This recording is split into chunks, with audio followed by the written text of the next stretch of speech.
ಅವ್ರ ತೀರ್ಮಾನ ತಗೋಬೇಕಲ್ವಾ? ನೀವು ಆಹ್ವಾನ ಮಾಡಿದ್ದೀರಾ ಅವರಿಗೆ ಪಕ್ಷಕ್ಕೆ? ನೋಡಪ್ಪ, ಕಾಂಗ್ರೆಸ್ ಸಿದ್ಧಾಂತವನ್ನು ಒಪ್ಪಿಕೊಂಡು ಬಂದ್ರೆ ಅವ್ರಿಗೆ ಸ್ವಾಗತ.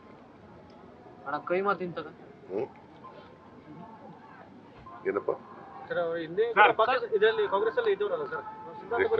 ಇದ್ರು, ಬಿಜೆಪಿಗೆ ಹೋಗಿದ್ದಾರೆ, ಈಗ ಬೇಸರ ಆಗಿದೆ ಅಂತ ಹೇಳ್ತಾರೆ. ನೋಡೋಣ.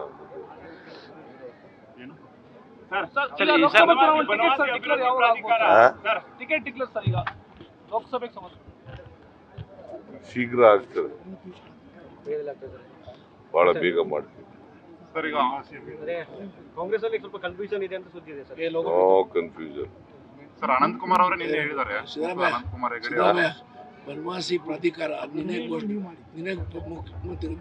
ಮಾಡಿದ್ದು ನಾವು. ಅನಂತಕುಮಾರ್ ಹೆಗಡೆ ಅವರು ಪದೇ ಪದೇ ನಿಮ್ಮ ಮೇಲೆ ನಿನ್ನೆ ಟಾರ್ಗೆಟ್ ಮಾಡಿ ಬೈತಾರೆ, ನಿನ್ನೆ ಏಕವಚನದಲ್ಲಿ ಮಾತಾಡ್ತಾರೆ. ಈಗ ರಾಜ್ಯದ ಅಭಿವೃದ್ಧಿನ ಮಾಡೋರು, ಕ್ಷೇತ್ರದ ಅಭಿವೃದ್ಧಿಯವರು ಯಾರು ಮಾತಾಡಲ್ಲ. ಹೀಗೆ ಭಾವನಾತ್ಮಕ ವಿಚಾರಗಳನ್ನು ಮಾತಾಡೋರು ಯಾರಪ್ಪ ಅಂತಂದ್ರೆ ಜನವಿರೋಧಿಯಾಗಿರ್ತಕ್ಕಂಥವ್ರು ಮಾತಾಡೋರು ಅಷ್ಟೇ. ಈಗ ನನ್ನ ಮೇಲೆ ಏನಂತ ಮಾತಾಡ್ತಾರೆ, ಏನಂತ ಮಾತಾಡ್ತಾರೆ ಅಂತ. ಅವ್ರಿಗೆ ಸಂಸ್ಕೃತಿ ಇಲ್ಲ ಅಲ್ವಾ? ಸಂಸ್ಕೃತಿ ಇಲ್ಲದವ್ರ ಜೊತೆ ಏನ್ ಮಾತಾಡ್ತೀಯಪ್ಪ? ನಿಮ್ಮನ್ನೇ ಯಾಕೆ ಟಾರ್ಗೆಟ್ ಮಾಡ್ತಾ ಇದ್ದಾರೆ? ಕಾಂಗ್ರೆಸ್ನಲ್ಲಿ ಬೇರೆ ಬೇರೆ ನಾಯಕರಿದ್ರು ಸಹಿತ ಪದೇ ಪದೇ ನಿಮ್ಮನ್ನೇ ಯಾಕೆ ಟಾರ್ಗೆಟ್ ಮಾಡ್ತಾ ಇದ್ದಾರೆ? ಬೇರೆ ಯಾರು ನನ್ ಮಾಡಿದ್ರೆ ತಾನೇ ಹಿಂದುತ್ವ ಇದಾಗದು. ಅವರು ಹಿಂದುತ್ವವಾದಿಗಳು, ಜೊತೆಗೆ ಮನುವಾದಿಗಳು. ಮನುವಾದಿ ಅನಂತಕುಮಾರ್ ಹೆಗ್ಡೆ ಎಲ್ಲೋಗಿದ್ರು? ಇಷ್ಟು ಒಂದು 7-3 ತಿಂಗಳಿಂದ ಆಕ್ಟಿವ್ ಆಗಿದ್ದಾರೆ. ಅದಕ್ಕೆ ಮುಂದೆ ಎಲ್ಲೋಗಿದ್ರು ಹೇಳಿದ್ರೇನ್ರಿ ನೀವು? ಮತ್ತೆ ಏನ್ ಹೇಳಿದ್ರು? ಹುಷಾರಿರ್ಲಿಲ್ವಾ?